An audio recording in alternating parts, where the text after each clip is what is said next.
കൂടുതൽ വാർത്തകളും വീഡിയോകളും കാണാൻ ഈ ചാനൽ സബ്സ്ക്രൈബ് ചെയ്യുക. കൂടെ ബെൽ ബട്ടൺ അമർത്തുക. Please subscribe our channel. നമസ്കാരം. എല്ലാ മാന്യ പ്രേക്ഷകർക്കും ജ്യോതിഷ സെഗ്മെൻറ്റിലേക്ക് സ്വാഗതം. പല ആൾക്കാരും എൻ്റെ അടുക്കൽ വന്നിട്ട് ചോദിക്കാറുണ്ട്, ഒരു കുട്ടിയുടെ ജാതകം എഴുതേണ്ടത് എങ്ങനെയാണെന്ന്. ഇപ്പോൾ ഇത് പറയാനുള്ള കാര്യം വെച്ചാൽ പല പരീക്ഷണ സംബന്ധമായിട്ട് എൻ്റെ അടുക്കൽ വന്നിട്ട് ചോദിക്കാറുണ്ട്, ജനിച്ചു കഴിഞ്ഞതിന് ശേഷം തല വെളിയിൽ കണ്ടതിന് ശേഷമാണോ ജാതകം എഴുതേണ്ടി ജ്യോത്സ്യരെ? അത് ഈയിടെയൊക്കെ ടി വിയിൽ വന്നിരിക്കുന്നതായിട്ടുള്ള ടോക്ക് ഷോ അല്ലെങ്കിൽ മറ്റു കാര്യങ്ങളിലൊക്കെ കണ്ടിട്ടായിരിക്കും എന്നോട് ചോദിച്ചത്. അപ്പോൾ സത്യത്തിൽ നമ്മൾ എപ്പോഴാണ് ഒരു കുട്ടിയുടെ ജാതകം എഴുതേണ്ടി, അതുകൂടെ നമുക്കൊന്ന് നോക്കാം.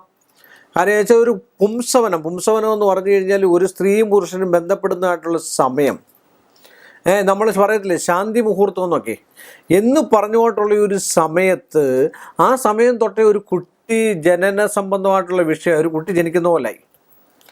ആ കുട്ടി ജനിക്കുന്ന പോലായിട്ട് പഴയ കാലത്ത് ഒരു സന്യാസി വര്യൻ ആ കുട്ടിയെ സ്ത്രീ എന്നുള്ളത് പുരുഷനാക്കിയും പുരുഷൻ എന്നുള്ള സ്ത്രീയാക്കി മാറ്റിയിരിക്കുന്ന ചരിത്രം വരെയുണ്ട്. മന്ത്രങ്ങൾ കൊണ്ട് ഒരു കുട്ടി പ്രസവിക്കുന്നതിന് 3 മാസം മുമ്പ് ആ കുട്ടിയുടെ ജാതകം നമുക്ക് തിരുത്തി എഴുതാൻ പറ്റും, സംശയമില്ലാത്ത കാര്യമാണ്.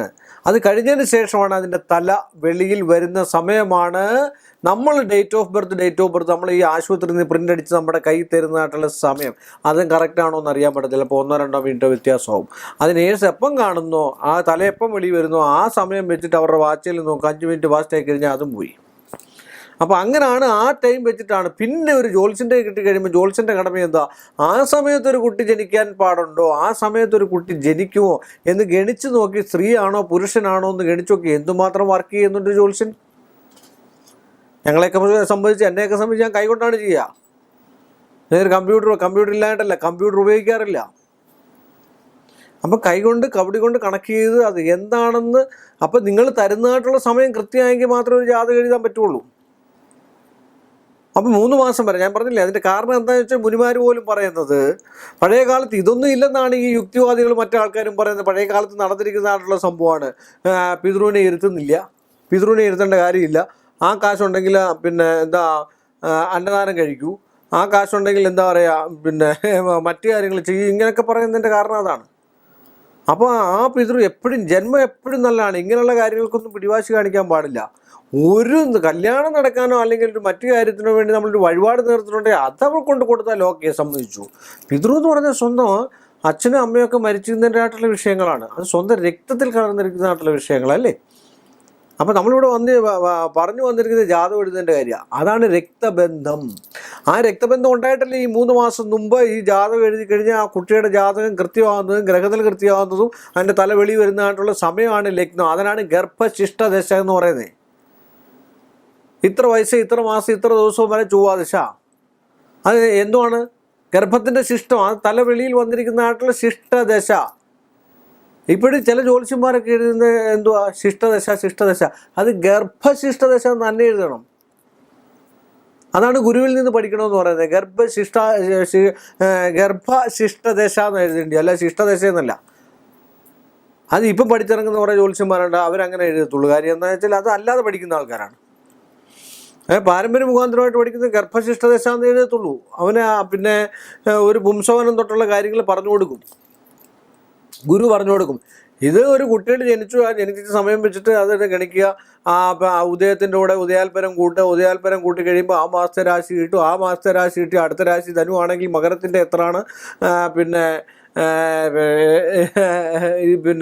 അതിൻ്റെ ദിനമാനം എല്ലാം കണക്ക് കൂട്ടി, പിന്നെ രാശിപ്രമാണവും മറ്റു കാര്യങ്ങളൊക്കെ വെച്ചിട്ട് ഇത് കൂട്ടി ലഗ്നം കണ്ടുപിടിച്ചിട്ട് ആ ലഗ്നത്തിൽ നിന്നും വന്നിരിക്കുന്ന ഇതാണ് ഇന്നത്തെ കാലത്ത് ചെയ്യുന്നത്.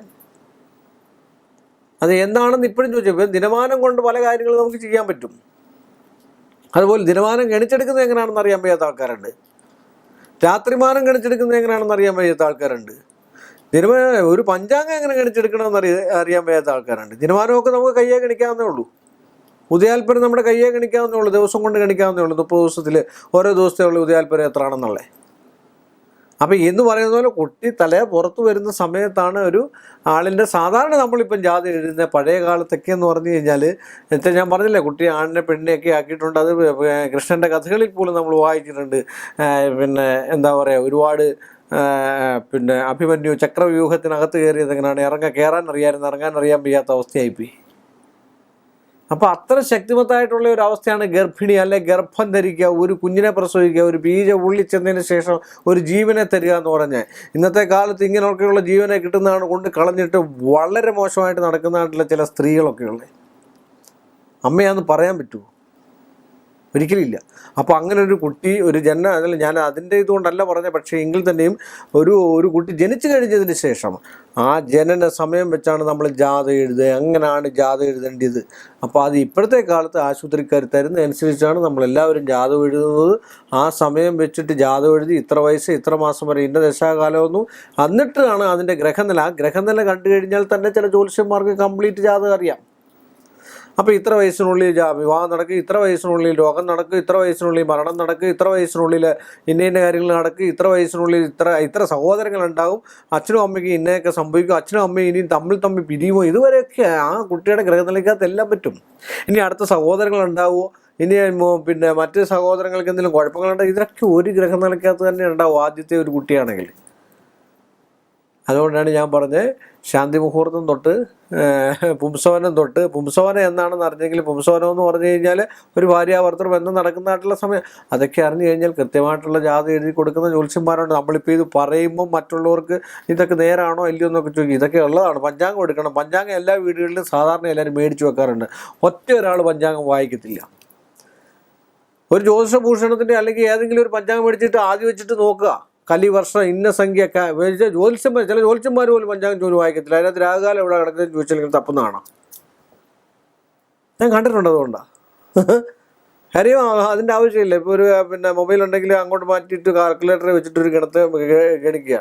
അപ്പോൾ ഈ പഞ്ചാംഗം ഒന്ന് ചോദിച്ച് വായിച്ച് നോക്കിയാൽ ഈ പഞ്ചാംഗം തന്നെ ഉണ്ട്. പുംസവനത്തിൻ്റെ മറ്റു കാര്യങ്ങളും മുഹൂർത്തങ്ങളും ഉപനയനത്തിൻ്റെ മറ്റു കാര്യം ഇതൊക്കെ പഞ്ചാംഗത്തിലുണ്ട്. ഇത് പഞ്ചാംഗം കൃത്യമായിട്ടൊന്ന് വായിച്ചു നോക്കണം. അപ്പോൾ അങ്ങനെയാണ് ഒരു ജാതകം എഴുതുക. ആ ജാതകം നന്നായിട്ട് എഴുതുവാണെങ്കിൽ നല്ല ലഗ്നത്തോടു കൂടി സ്ഥിരം എന്നുവെച്ചാൽ അതിന് നിമിത്തവും ഒരു ജാതകം എഴുതുക എന്ന് പറഞ്ഞാൽ നിമിത്തം കൊണ്ട് തന്നെ നമുക്ക് കുറച്ച് ഫലം പറയാൻ പറ്റും.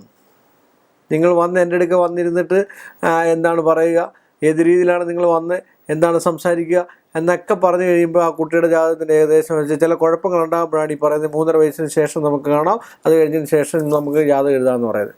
അങ്ങനെയാണ് നിങ്ങളെ പ്രേക്ഷകരുടെ ശ്രദ്ധയ്ക്ക് വേണ്ടി പറഞ്ഞാണ് അങ്ങനെയാണ് ഒരു ജാതകം നമ്മൾ തയ്യാറാക്കുന്നത്.